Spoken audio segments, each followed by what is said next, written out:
I was proud of my name. Wasn't crazy about it at first, but I was proud of my name, Bunky. Uh, yeah, little, racy babysitter.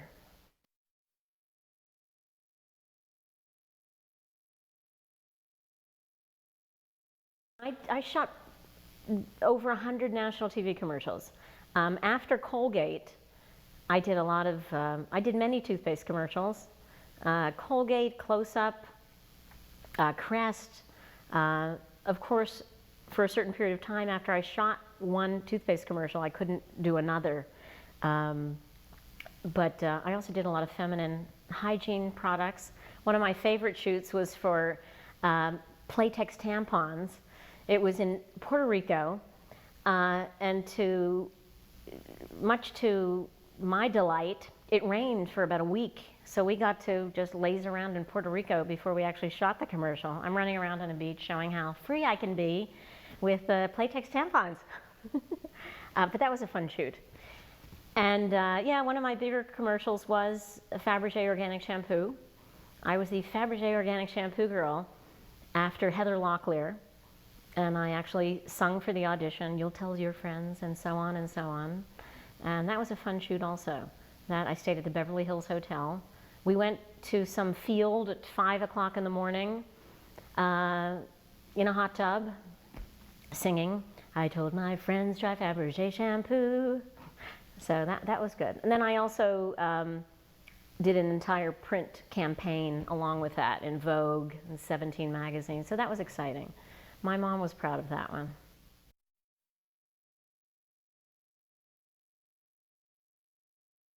The first big break in film was with Robbie Benson in The Chosen.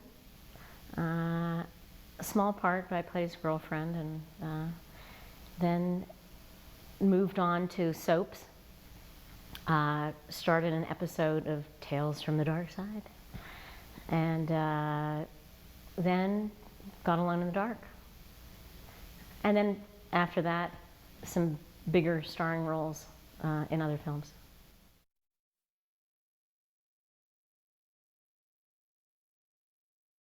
That was fun. That was filmed in New York. I remember it was, as much as The Chosen, I remember it being cold. This film was hot. It must have been 100 degrees.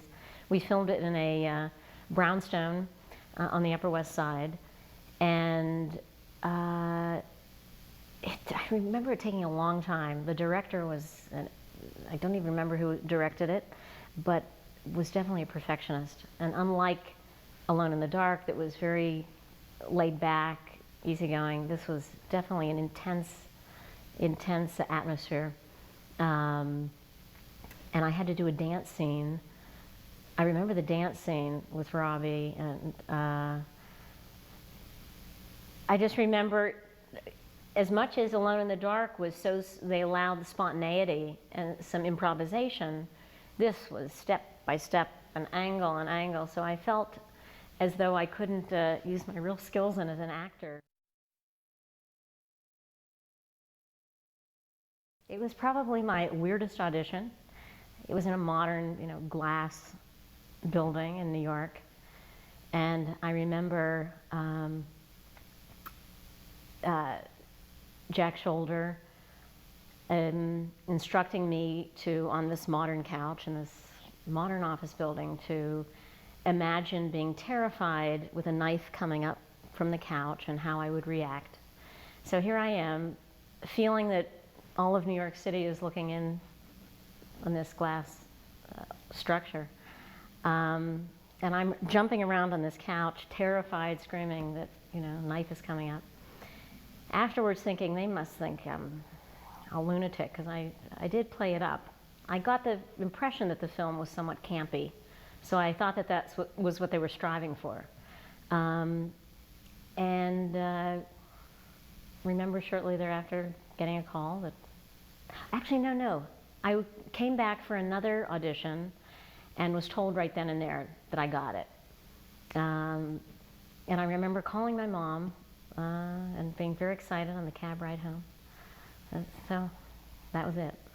I do remember feeling very much at home. I mean, it was shot in a lovely home in upstate New York, if I'm not mistaken. I think it was a psychiatrist's home, actually. And just feeling very at ease. I did feel as though they were sort of working their way through it, learning as they went. Even though it was new to me, I think I was taken aback a little at how they were experimenting with things, and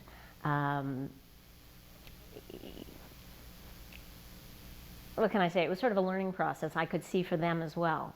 So, but overall, it was a very congenial, happy, set.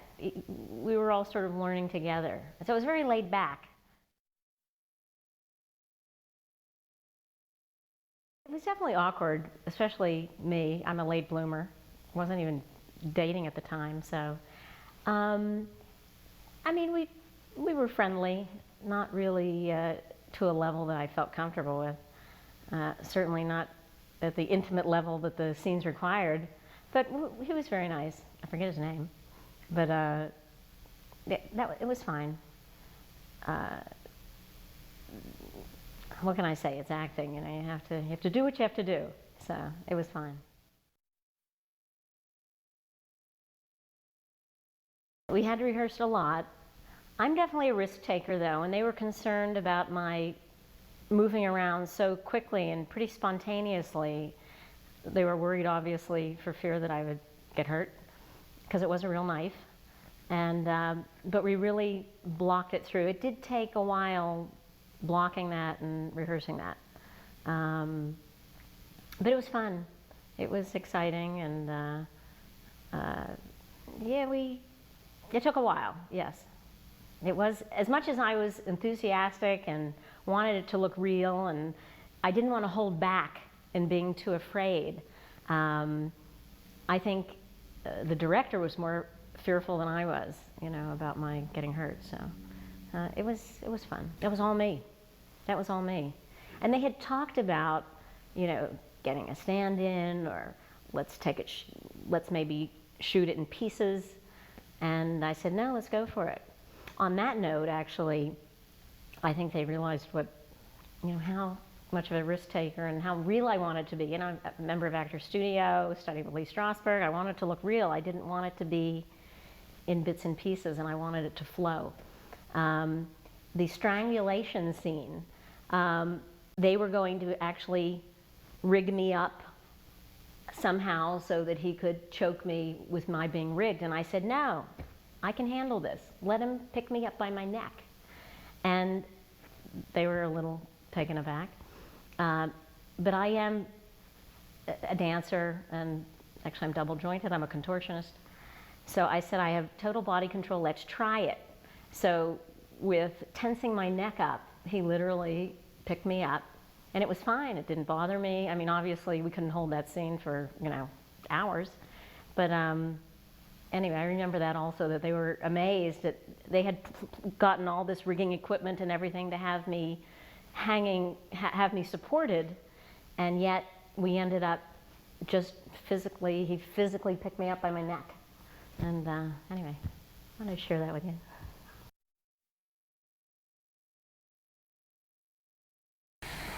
The makeup was taking place in the attic of this house. That was our makeup room. So I remember we had to schlep up about 4 flights of stairs to get up to the attic to go to the makeup area.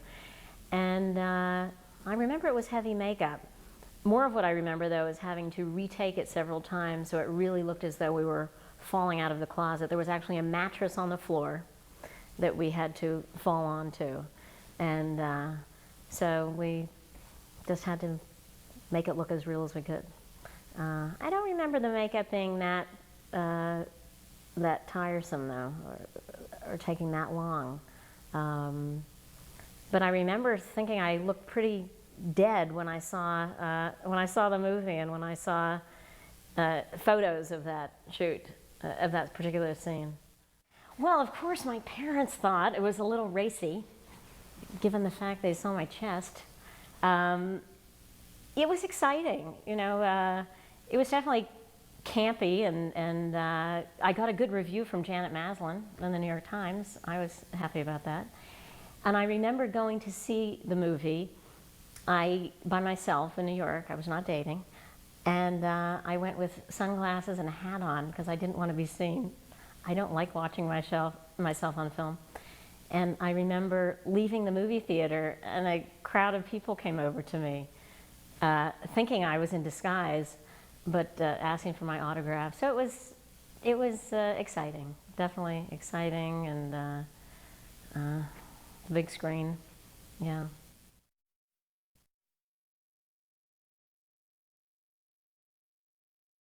That was really fun as well. We shot it, it was a dual role for me, so definitely challenging in terms of playing the good girl and the bad girl. Of course, at the time it was a little racy. If you look at it now, I don't even know if it would get an R rating, but maybe. It was a comedy. But challenging as an actor, you know, I'm in every scene, sometimes twice, and as the good girl and bad girl. But my home in the movie was the J. Paul Getty Mansion on Long Island, and a beautiful apartment in New York, and then the south of France. So it was a great shoot. It took about 2 months. And certainly, you know, as a young actor, doing that kind of role for 2 months, traveling to beautiful places, it was great. And also, most importantly, the challenge of the work. Again, it was a comedy, but, you know, the dual role, and that was great. That was an interesting audition, actually. It was one of the huge snowstorms in New York, and I had to get there by foot. I had to walk about 2 miles in about 16 inches of snow. And it was my callback, so I had to be there, and I ended up walking, but got the part. What was more challenging sometimes, though, on that set was there'd be some rewrites, and not only was I handed a script for 1 role, I was handed a script for 2 roles. And so quickly I had to, you know, try to capture the essence of both characters in a scene. I mean, typically you're dealing with 1 character, but then you're dealing with, in dealing with 2, it was challenging, but it was great. Radley was great. I mean, he knows what he's looking for, has a, you know, definite vision of what he wants, and it was great. What can I say? It was my first big, you know, dual role.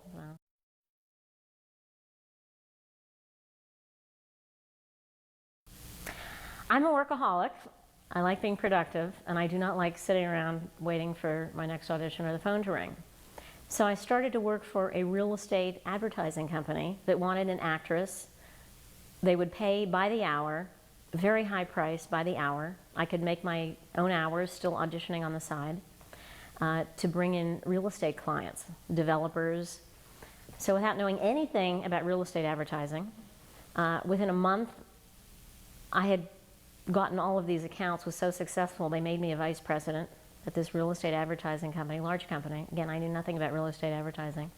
Within a short period of time, these developers were impressed with my sales ability and said, why don't you get a broker's license? To make a long story short, I got a broker's license. On the side was selling real estate for one of my clients. Actually, what happened was his sales manager went to Europe for a month. They had about a dozen apartments to sell, which she wasn't selling, and over the course of that month, I sold them all. So when she came back, they fired her and hired me. I quit the real estate advertising and started my own company, Carol E. Levy Real Estate. And it really blossomed. One developer recommended me to another and to another, so I handle dozens and dozens of buildings for developers, plus it's a big referral business. I handle a lot of high-end celebrity clients, particularly Upper West Side, where I live on Central Park West in the Beresford, and also all around Manhattan. But it's great, I make my own hours. We have a 3-year-old and a 5-year-old, so I work out of my home. And, but now and then, if a call comes in, just a few years ago, I did a commercial for Best Health Soda. They needed an all-American girl who could do copy and put her legs behind her head. So I can actually do it. Would you like me to show you? I'm proud of the fact I still dance, but I am in shape. And, well, let me just limber up 1 second. So I recently did a commercial for Best Health Soda with my legs behind my head. I bet none of the other people that you interviewed for Alone in the Dark could do that. Anyway. So anyway, I'm now a real estate broker, and I love it. I love New York real estate. And again, what's great about it is my own company, being able to work out of my home and be with my kids, because I do love being a mom. And so that's how I slowly got out of it.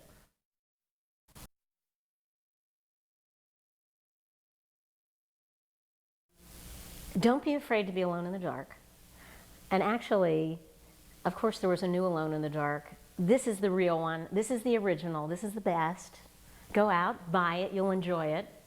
Bunky is alive, but anyway, it's a great campy film, and I'm proud to have been part of the real original one.